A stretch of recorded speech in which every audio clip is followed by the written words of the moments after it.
ایک بدو آیا، کہنے لگا اے محمد، آپ نے کہا لبیک. اب بدتمیزی کا جواب ہمیشہ محبت سے دیتے تھے. آپ نے کہا لبیک. کہنے لگا 3 باتیں سمجھ میں نہیں آتی تمہاری. آپ نے کہا کیا؟ کہ تم کہتے ہو ہم باپ دادے کا دین چھوڑ کر تیرے دین پر آئیں گے، ہم کیوں چھوڑیں گے؟ اچھا، اور کہ تم کہتے ہو روم فتح ہو جائے گا، ایران فتح ہو جائے گا، اتنے بڑے بادشاہ یہ تیرے فقیر بندے کیسے فتح کریں گے؟ اچھا. تیسری کہ تم کہتے ہو مر کے مٹی ہو کر پھر زندہ کیے جائیں گے. کون زندہ ہوا ہے آج تک؟ کوئی پیو دادا ساڈا اٹھی تے قبریں سارے موئے پہ کتھوں آ گئے؟ آپ مسکرائے. آپ نے کہا لعلک تطول بک الحیا، انشاءاللہ تیری زندگی لمبی ہوگی تو دیکھے گا سارا عرب میرا کلمہ پڑھے گا، ایران اور روم بھی ٹوٹ کے آئے گا، اور باقی رہے گی تیسری بات مر کے اٹھنے والی. تو اس دن تیرا ہاتھ پکڑ کے تجھے بتاؤں گا. تیسری گل پوری ہوئی کہ نہیں ہوئی؟ وہ کہنے لگا میں نہ مانوں، بڑا کوئی تکڑا ہے. واپس ہی ٹر گیا. جب مکہ فتح ہوا، عرب مسلمان ہو گئے، کہنے لگے ایک غلطہ ہو گئی. حضرت عمر کے زمانے میں ایران بھی فتح ہو گیا اور روم بھی فتح ہو گیا، کہنے لگے دوئی بھی ہوگی کہ دیں تری ہو ہی نہ جاوے، بھلیا کلمہ پڑھ لائے. تو اس نے کلمہ پڑھا اور ہجرت کر کے مدینے آ گیا اور زندگی مدینے گزاری. حضرت عمر جب وہ آتا ان کی مجلس میں، حضرت عمر اس کو فل پروٹوکول دیتے تو صحابہ حیران ہوتے، ایک بدو کے لیے عمر جیسا بندہ پروٹوکول کیوں دیتا ہے؟ تو ایک دن انہوں نے فرمایا میں تمہیں بتاؤں میں سے کیوں پروٹوکول دیتا ہوں. میں اس مجلس میں تھا جس میں یہ آیا تھا اور اللہ کے نبی نے اسے فرمایا تھا قیامت کے دن تیرا ہاتھ پکڑ کے تجھے یاد دلاؤں گا کہ موت کے بعد زندگی ہے کہ نہیں، اور قیامت کے دن جس کا ہاتھ میرے نبی نے پکڑ لیا جنت میں پہنچانے سے پہلے کبھی نہیں چھوڑیں گے. لہٰذا یہ بڑا خصوصی آدمی ہے، اس کو میرے نبی نے پکڑ کے جنت میں پہنچانا ہے. میرے بھائی بہنوں میں یہ کہنے آیا ہوں اپنے ہاتھ چھڑا کر نبی کے ہاتھوں میں دے دو. میرے نبی ایک خوبصورت زندگی لے کر آئے جس میں کچھ حصہ عبادات، مختصر عبادات ہیں. نماز 5 وقت ہے، باقی کچھ نہیں. روزہ سال کے بعد ہے، وہ ابھی آ رہا ہے. میرے نبی پہ 9 رمضان آئے، 9 میرے نبی پر 9 رمضان آئے. مدینہ جانے کے بعد ہجرت کے دوسرے سال شعبان کی 2 تاریخ کو پیر کے دن روزے کا فرض ہونا نازل ہوا، اور میرے نبی ستمبر میں پہنچے ہیں مدینہ منورہ، اور رمضان یوں پیچھے جا رہا ہے. ستمبر سے اگست میں آیا ہے، اگست سے جولائی میں آیا ہے، اور جولائی سے جون میں آیا ہے، اور میرے نبی اللہ کے پاس چلے گئے. سارا رمضان میرے نبی نے گرمی کا گزارا. 9 رمضان سارے گرمی کے روزے، اور میرے نبی کی سحری ہوتی تھی 2 کھجور اور 1 گلاس پانی پر روزہ رکھتے تھے.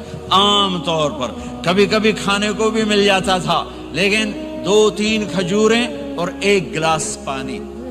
اس پر میرے نبی نے 9 رمضان گزارے. اعتکاف کر کے دکھایا، پورا مہینہ 20 دن 10 دن، پھر ساری زندگی 10 دن کا اعتکاف فرمایا شب قدر کی تلاش میں، اور امت کو خوشخبری سنائی. رمضان آ رہا ہے تو میں تھوڑی سی تفصیل بتا دوں. میرے نبی منبر پر آئے، کہنے لگے ماذا یستقبلکم وماذا تستقبلون، وہ کون آ رہا ہے؟ صحابہ وہ کون آ رہا ہے؟ پھر ہم نے کہا وہ کون آ رہا ہے؟ حضرت عمر کھڑے ہو گئے، یا رسول اللہ اوحی نزل، کیا کوئی وحی آ گئی؟ کہا کیا کوئی دشمن آ گیا؟ نہیں. تو پھر کون آ رہا ہے؟ آپ نے کہا رمضان آ رہا ہے، رمضان آ رہا ہے.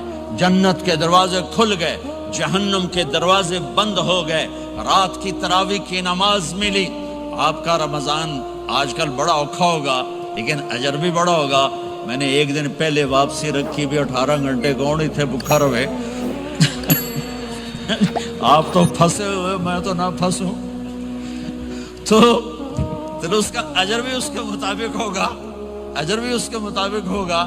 تو میرے نبی کا سارا رمضان گرمیوں میں گزرا ہے، گرمیوں میں گزرا ہے. اور آپ نے 3 دن تراویح کی نماز پڑھائی. پہلے کسی امت پہ تراویح نہیں آئی، ہماری امت، اس امت پہ تراویح کی نماز آئی. پہلی امت کا روزہ مشکل، تو ہمیں ایک آسانی ملی، قیس بن سرمہ. پہلی امت کا روزہ 24 گھنٹے، 24 گھنٹے 24 گھنٹے. جب ہمارے اوپر رمضان آیا 24 گھنٹے. پہلا روزہ، دوسرا روزہ. قیس بن سرمہ ایک صحابی ہیں، اونٹ چرانے والے. اگلا روزہ کیسے شروع ہوتا تھا؟ سورج ڈوبنے کے بعد آنکھ لگ گئی، روزہ شروع ہو گیا. روزہ شروع ہو گیا. جب تک جاگ رہے ہو کھاتے رہو، آنکھ لگی روزہ شروع ہو. یہ گھر آئے، کہنے لگے بیوی سے کوئی افطاری ہے؟ کہنے لگے ویلے بیٹھے ہیں، کیسا کوئی نہیں. پھر کہنے لگے تو اتنا تھک کے آیا ہے تو چلو میں تیرے لیے کچھ انتظام کر کے لاتی ہوں. اب یہ تھکے ہوئے آئے تھے، یہ لیٹے اور آنکھ لگ گئی، سورج ڈوب گیا. بیگم کو آنے میں دیر ہو گئی. جب وہ آئی دیکھا تو سوئے ہوئے. کہا لگتا ہے ابن سرمہ، ارے سرمہ کے بیٹے تیرا تو کم ہو گیا. ان کی آنکھ کھلی، کیا ہوا؟ کہ اگلا روزہ شروع ہو گیا. تو ظہر کی نماز میں آئے مسجد میں تو بے ہوش ہو کے گر گئے. تو اللہ کے نبی نے پوچھا اس کو کیا ہوا؟ کہ یا رسول اللہ یہ سحری کے بغیر روزہ شروع کر دیا. تو میرے نبی کا دل ایک دم مٹھی میں آیا. تو میرے اللہ نے قرآن اتارا، چل میرے حبیب آپ کو رنجیدہ نہیں دیکھ سکتا، آپ کی امت کو اجازت ہے سحری تک کھاؤ، کلوا واشربوا حتی یتبین لکم الخیط الابیض من الخیط الاسود من الفجر ثم اتموا الصیام الی اللیل. رات کو آسانی کر دی، کھاؤ پیو. پہلے جب روزہ شروع ہوا تو ہر شے حرام ہوگی، بیوی بھی حرام ہوگی، خامد بھی حرام ہوگا، ہر شے حرام ہوگی. ایک دو واقعات اس طرح اوپر نیچے آئے کہ میرے رب نے سارا نظام بدل. ایک اور بدو آ گیا، یا رسول اللہ میں تو مارا گیا. آپ نے کہا کیا ہوا؟ کہ میں روزے کی حالت میں بیوی کے پاس چلا گیا. آپ نے کہا اچھا تو غلام آزاد کر. کہ میں غریب بندہ کہاں سے غلام آزاد کروں؟ آپ نے کہا تو پھر 60 مسکینوں کو روٹی کھلا. کہنے لگا میں آپ مسکین ہوں، میں کتوں روٹی کھواؤں؟ آپ نے کہا اچھا پھر 60 روزے رکھ. کہنے لگا ایک روزے آئے کم کیتا، 60 روزے کتوں؟ ایک روزے میں یہ چاند چڑھایا، 60 روزوں میں کیا کروں گا؟ تو آپ بڑا ہنسے. آپ نے کہا اچھا بیٹھ جا. تھوڑی دیر گزری تو ایک صحابی آئے، یا رسول اللہ یہ صدقے کی کھجوریں ہیں. تو آپ نے او بھائی کتنے ہیں؟ جی بیٹھا چوریا، یہ لے جا اور مدینے کے 60 غریبوں کو دے دے. وہ کہنے لگا یا رسول اللہ اللہ کی قسم مدینے میں مجھ سے بڑا غریب کوئی نہیں، تسی یہ نہیں کرو، میرا جرمانہ مینوں ہی حلال کرو. تو آپ اتنا ہنسے کہ یہ دانت نظر آنے، یہ داڑے نظر آئے، اتنا ہنسے یہاں تک آخری دانت نظر آنے لگے. آپ نے کہا اچھا بھائی تیرا جرمانہ تینوں ہی حلال کیتا، پر اور کسے واسطے نہیں، صرف تیرے واسطے. تو یہ اوپر نیچے ایسے کام ہوئے تو میرے رب نے کرم کیا کہ چلو تمہارے لیے رات ساری حلال ہے، ہر حلال چیز حلال ہے. سحری کے بعد ختم. تو روزہ کھانے کا ٹائم تبدیل کیا، ایک نماز کا اضافہ کیا، تراویح. وہ چونکہ مشکل ہوتی ہے تو اللہ نے اجر بڑھا دیا. میرے نبی نے خوشخبری سنائی، میری بات دھیان سے سننا، رمضان آنے والا ہے، تراویح آنے والی. تراویح کے ہر سجدے پر 1500 نیکی، 1500 نیکی. یہاں کی سب سے بڑی مسجد کون سی ہے؟ جامعہ اسلامیہ حسنہ کی مسجد والے. 1500 نیکی آپ کو سمجھ میں نہیں آئے گی. ایک چھوٹا سا اشتہار لگا دیں، جو ہماری مسجد میں تراویح پڑھے گا اس کو $15 ملیں گے، ہر سجدے پہ $15. اگلے دن تسی دادیاں نہیں چاہ کے لے جاؤ، دادیاں تے تو لڑائی شروع ہو جاؤ.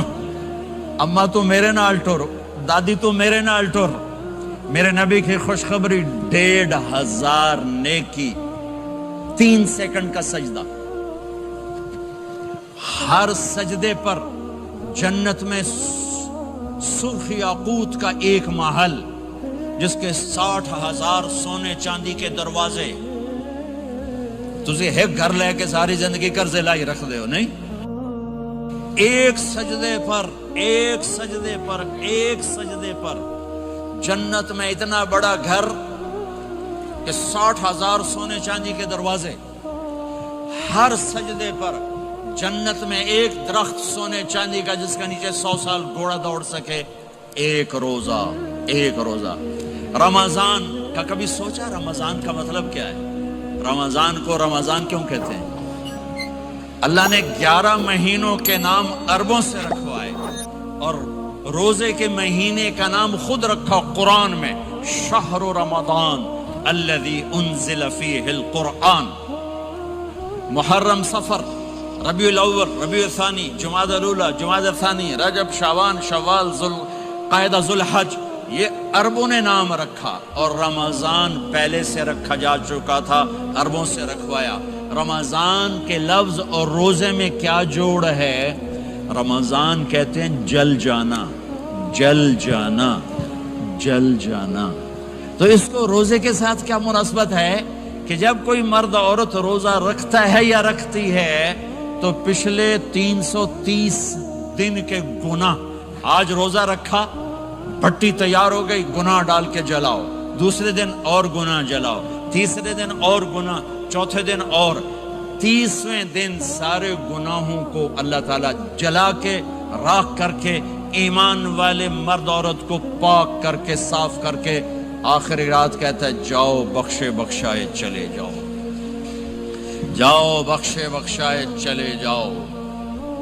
تو میرے نبی تو 2 کھجور پہ روزہ رکھتے تھے. اور ایک بڑا خوبصورت واقعہ ہے رمضان کا، کہیں سے بکرے کی سری پکی ہوئی آ گئی تو آپ بڑے شوق سے کھا رہے تھے، اور ساتھ ارباز بن ساریہ بھی تھے، حضرت علی بھی تھے اور حضرت مقداد بھی تھے، 3-4 آدمی سری کھا رہے تھے. بلال رضی اللہ تعالیٰ عنہ آئے کہ یا رسول اللہ سحری کا ٹائم ختم ہو گیا ہے، میں اذان دینے جا رہا ہوں، آپ کھانا پینا بند فرما دیں. اب میں کہا ٹھیک ہے. وہ باہر چلے گئے، اذان دینے لگے. پھر خیال آیا میں دیکھ لوں کہ آپ نے کھانا چھوڑا کہ نہیں چھوڑا. واپس آئے تو آپ کھا رہے تھے. یا رسول اللہ واللہ لقد اصبحت، اللہ کی قسم صبح ہو گئی.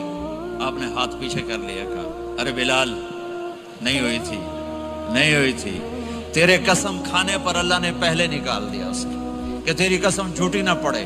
حضرت علی نے فرمایا اگر بلال قسم نہ اٹھاتے تو جب تک میرے نبی کھاتے رہتے اللہ صبح کو پیچھے ہٹاتے جاتے. دیگ پک رہی تھی، ابو عبیدہ رضی اللہ تعالیٰ عنہ بن جراح وہ دیگ پکا رہے تھے، بکرا.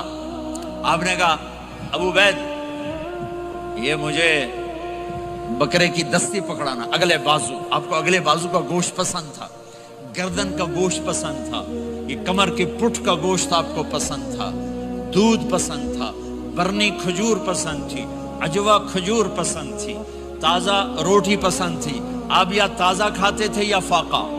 توڑی طرح نہیں 8 دن دے پکا کے فریڈن ٹھوک دے ہو تو کٹ کے گرم کیتی رکھو تو کھاتی رکھو.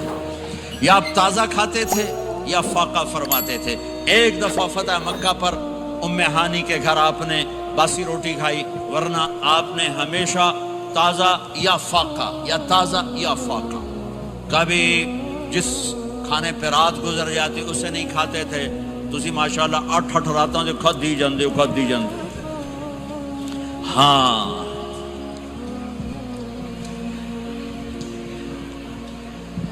تو کہنے لگے عبید یہ دستی پکڑانا. تو انہوں نے ایسے بکرے کا بازو نکال کے پورا آپ نے یوں پکڑا، نوچ کے پھینکا. کہا دستی پکڑانا. انہوں نے یوں نکالا ڈوئی سر، آپ نے پکڑا، کھایا. کہا مجھے بکرے کا بازو دستی پکڑانا. کہا یا رسول اللہ بکرے کی 2 ہی ہوتی ہیں. آپ نے کہا تیرا بھلا ہو جائے، اگر تو میرے کہنے پہ ڈوئی ڈال دیتا، جب تک میں کہتے رہتا اللہ مجھے نکال کے کھلاتا رہتا، اللہ مجھے نکال کے کھلاتا رہتا. اللہ نے رمضان بھیجا ہوا ہے، رمضان آ رہا ہے. اللہ کی رحمتوں کا جنت کے دروازے کھل گئے، جہنم کے دروازے بند ہو گئے. ایک دوسرے کو معاف کر دو، روزے کی حفاظت کرو. آپ بہت سے بہن بھائی آئے بیٹھے ہو، لڑے ہوئے ہوگے، ناراض ہو گئے، میاں بیوی لڑے ہوئے ہوں گے، بھائی بہنیں لڑی ہوں گی. رمضان آ رہا ہے، تیاری کرو. جیسے حج پر جانے سے پہلے معافی مانگتے ہو، رمضان سے پہلے بھی ایک دوسرے سے معافی مانگو، ایک دوسرے کو معاف کرو، ایک دوسرے کو درگزر کرو، خود جا کے معافی مانگ لو. اللہ آپ کا مقام اونچا کر دے گا، مرتبہ اونچا کر دے گا. آخری رات اللہ تعالیٰ فرماتے ہیں جاؤ، تمہارے رات کی قیام اور دن کے روزے کے بدلے تمہیں سب کو معاف کر دیا. مانگو، اور ایک رات اللہ نے شب قدر بنائی جو 1000 راتوں کے برابر کر دی۔ وہ آج آپ کی تو راتیں ہی بڑی چھوٹی ہیں، 5 راتیں جاگ لو 3 گھنٹے دی بھی نہیں رات ہوندی، تو 5 راتیں جاگ لو، 21 23 25 27 29، ان میں سے ایک رات ضرور شب قدر ہوگی۔ ایک رات کا جاگنا 80 سال کی عبادت سے بڑھیا ہو جائے گا، صرف ایک رات کا جاگنا، ایک رات کا جاگنا۔ ایک شرط ہے، دل میں بغض نہ ہو، نفرت نہ ہو، حقارت نہ ہو، کسی مسلمان کو حقیر نہ جانو، بلکہ کسی انسان کو حقیر نہ جانو، تو آپ کی بندگی اللہ کی بارگاہ میں پہنچ کر آپ کے مقام کو اونچا کر دیں گی۔ تو عبادات میں ایک نماز ہے، پھر ایک روزہ ہے، پھر زکوٰۃ اور حج مالدار لوگوں کا فریضہ ہے، غریبوں کا نہیں ہے، متوسط طبقے کا نہیں ہے۔ تو عبادات کا جو نصاب ہے بڑا مختصر ہے۔ 5 نمازوں پہ کتنا وقت لگتا ہے؟ روزے سال کے بعد آتے ہیں، گنجائش ہے، بیمار ہو بعد میں رکھ لو، مریض ہو بعد میں رکھ لو، زکوٰۃ سارے سال میں کسی وقت دے دو، حج زندگی میں کب کسی وقت کر لو۔ یہ ایک چھوٹا سا نصاب ہے۔ دوسرا میرے نبی کی زندگی کا پہلو جسے میں ہائی لائٹ کرنا چاہتا ہوں، جو نمایاں ہے، جو روشن ہے، وہ میرے نبی کی زندگی ہے، وہ میرے نبی کے اخلاق ہیں، وہ میرے نبی کا درگزر ہے، میرے نبی کا پیغام محبت ہے۔ میرے نبی نے فرمایا اسلام کا سب سے مضبوط عمل کیا ہے؟ ایو اور الاسلام اوثق۔ صحابہ نے کہا الصلاۃ، نماز، آپ نے کہا نہیں۔ جہاد، آپ نے کہا نہیں۔ روزہ، آپ نے کہا نہیں۔ حج، آپ نے کہا نہیں۔ اسلام کا سب سے مضبوط عمل کیا ہے؟ صحابہ، نماز، جی نہیں۔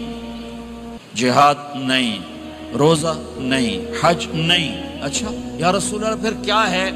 سنو اور سے توجہ سے، میرے نبی نے فرمایا اسلام کا سب سے مضبوط عمل آپس میں محبت کرنا ہے، اللہ کے لیے محبت کرنا ہے، اللہ کے لیے محبت کرنا ہے، اللہ کے لیے محبت کرنا ہے۔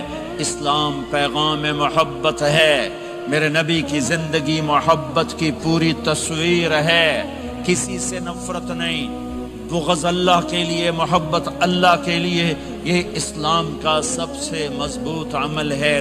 میرے بھائیوں، میری بہنوں، اب دور دراز جگہ میں ہو، اب آپ یہیں کے جن کے پاس پاسپورٹ ہیں وہ یہیں کے شہری ہیں، یہ آپ کا دیس ہے، یہ آپ کا وطن ہے، اسے محبت سے بھرو۔ پاکستان کی نفرتیں یہاں نہ زندہ کرو، ہندوستان کی نفرتیں، بنگال کی نفرتیں یہاں مت زندہ کرو، آپس میں امت بن کے رہو، مذہب کے نام پہ مت لڑو۔ یورپ میں یہ آگ لگی ہوئی ہے، میں بہت عرصے کے بعد آیا ہوں، مجھے نہیں پتا کہ یہاں مذہبی نفرت ہے یا نہیں ہے، لیکن چونکہ یورپ میں بہت دفعہ جانا ہوتا ہے، ہر سال ہوتا ہے، وہاں یہ جھگڑے، نفرتیں، ہماری مسجد تمہاری مسجد، ان کے پیچھے نماز نہیں، ان کے پیچھے نماز نہیں، یہ تو مسلمان ہی نہیں، یہ تو گستاخ رسول ہیں، یہ وہابی ہیں، یہ کافر ہیں۔ دیکھو میں ہاتھ جوڑتا ہوں، امت بن کے رہو، امت بن کے رہو، مومن بن کے رہو، مسلم بن کے رہو، مومنہ بن کے رہو، مسلمہ بن کے رہو، اختلاف رائے کو برداشت کرو۔ یہاں چاند کے مسئلے میں اختلاف ہوتا ہے، روزے کے ٹائم میں اختلاف ہوتا ہے، علماء سے کہتا ہوں اس اختلاف کو مٹھاؤ، جس میں سہولت ہو سارے وہ لے لو۔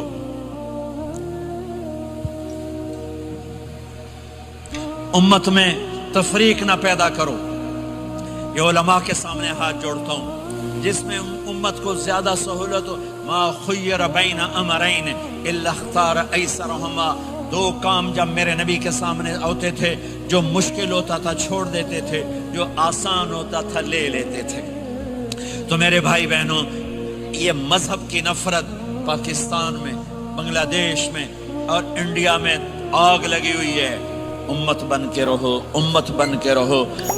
اگر آپ اور میرا مسائل میں اختلاف ہے تو یہ ہماری محبت کو نہ ختم کرے، ہمارے تعلق کو نہ ختم کرے، ہماری نفرتیں نہ پیدا ہوں۔ اختلاف رائے شروع سے تھا، آج بھی ہے، آئندہ بھی رہے گا، لیکن اللہ کے واسطے، اللہ کے واسطے، اللہ کے واسطے اس کو محبت میں بدلو، اس سے محبت میں بدلو، اس سے محبت میں بدلو۔ اختلاف رائے کو برداشت کرو، مذہب کے نام کی نفرت کو ہوا نہ دو، ہوا نہ دو، اس کو ٹھنڈا کرو، اس پر پانی ڈالو، اسے بھڑکاؤ نہیں، اس پر پانی ڈالو۔ میرے نبی نے عبداللہ بن ابی سے نباہ کر کے دکھا دیا، جو منافقوں کا سردار، باقی منافقوں کا تو کسی کو پتہ نہیں تھا سوائے میرے نبی کے، عبداللہ بن ابی کا منافق ہونا سب کو معلوم تھا، یہ منافق ہے، اور آپ کے پیچھے نمازیں پڑھتا رہا، آپ نے اس کے اپنے ساتھ رکھا، لیکن آپ پانی پی رہے تھے۔ عبداللہ بن ابی کے بیٹے عبداللہ پکے صحابی تھے، کہنے لگے یا رسول اللہ تھوڑا پانی تو بچا دیں۔ آپ نے کہا کیا کرو گے؟ کہا اپنے باپ کو پلاتا ہوں شاید ایمان مل جائے۔ آپ نے پکڑا دیا، گھر آیا، کہا ابا یہ پانی پی لے۔ کہنے لگے یہ کیا ہے؟ کہا یہ میرے نبی کا بچا ہوا پانی ہے، پی لے شاید تجھے ایمان مل جائے۔ سنو، کہنے لگا وہاں سے کسی کا پیشاب لیا وہ پی لوں گا، یہ نہیں پیتا، کسی کا پیشاب لیا وہ پی لوں گا، یہ نہیں پیتا۔ وہ واپس جا کر کہنے لگے یا رسول اللہ اجازت ہے میں اس کا سر اڑا دوں؟ آپ نے کہا نہیں، تیرا باپ ہے، یہ کام نہیں کرنا، میں نہیں چاہتا کہ لوگ کہیں محمد اپنے ساتھیوں کو قتل کرتا ہے۔ اور جب وہ مرا کم وقت ان کے بیٹے آئے، یا رسول اللہ میرے باپ کو جنازہ پڑھائیں گے؟ آپ نے کہا پڑھاؤں گا۔ کفن دیں گے؟ کہا دوں گا۔ کہ اپنا کرتا دے دے۔ آپ نے کرتا اتار کے دیا، جا اس کو کفن دے دو کہ شاید کم وقت بخشا جائے۔ اور اب اتنی نفرت ہے کہ ایک دوسرے کا جنازہ بھی نہیں پڑھتے، سلام بھی نہیں کرتے، مسجدوں میں لڑائیاں ہو رہی ہیں۔ آپ نے کرتا دیا، اس کو پہنایا، آپ جنازے کے لیے کھڑے ہوئے، حضرت عمر آگے آ گیا، یا رسول اللہ آپ کو پتہ یہ کون ہے؟ کہ عمر مجھے بتاتے ہو یہ کون ہے؟ مجھے نہیں پتا کون ہے۔ کو اس کا آپ جنازہ کیوں پڑھ رہے ہیں؟ کہ اللہ نے کہا ہے پڑھ یا نہ پڑھ میں معاف نہیں کروں گا، تو میں پڑھتا ہوں شاید اللہ معاف کر دے۔ یہ میرے نبی کے اخلاق ہیں، یہ میرے نبی کے اخلاق ہیں، یہ میرے نبی کی خوبصورت زندگی ہے۔ آپ نے جنازہ پڑھا دیا، پھر اس کے دفن میں شریک ہوئے، آپ پیچھے پہنچے تو وہ قبر میں اتار دیا تھا کہ باہر نکالو۔ قبر سے باہر نکال کے اپنے لعاب تھوک کو منہ سے نکال کر اس کے منہ میں ڈالا کہ شاید اس کی بخشش ہو جائے۔ اس کو دیکھ کر 100 منافقوں نے کلمہ پڑھا کہ اتنا بڑا خلق صرف نبی کا ہی ہو سکتا ہے۔ تو میرے بھائی بہنوں، بہت بڑا مجمع آیا ہوا ہے۔ میرے نبی کی زندگی کا دوسرا پہلو، میرے نبی کی زندگی، معاشرت، پاکیزہ اخلاق، محبت بھرا پیغام، ماں باپ کے لیے، بیوی کے لیے، بیوی کا خامد کے لیے، بہن بھائیوں کا ایک دوسرے کے لیے، یہ ایک خوبصورت زندگی ہے جو آج ہم بھول چکے ہیں، مٹ چکی ہے، مٹا چکے ہیں۔ میرے نبی کے خوبصورت اخلاق، میرے نبی کا درگزر کرنا، میرے نبی کا معاف کرنا۔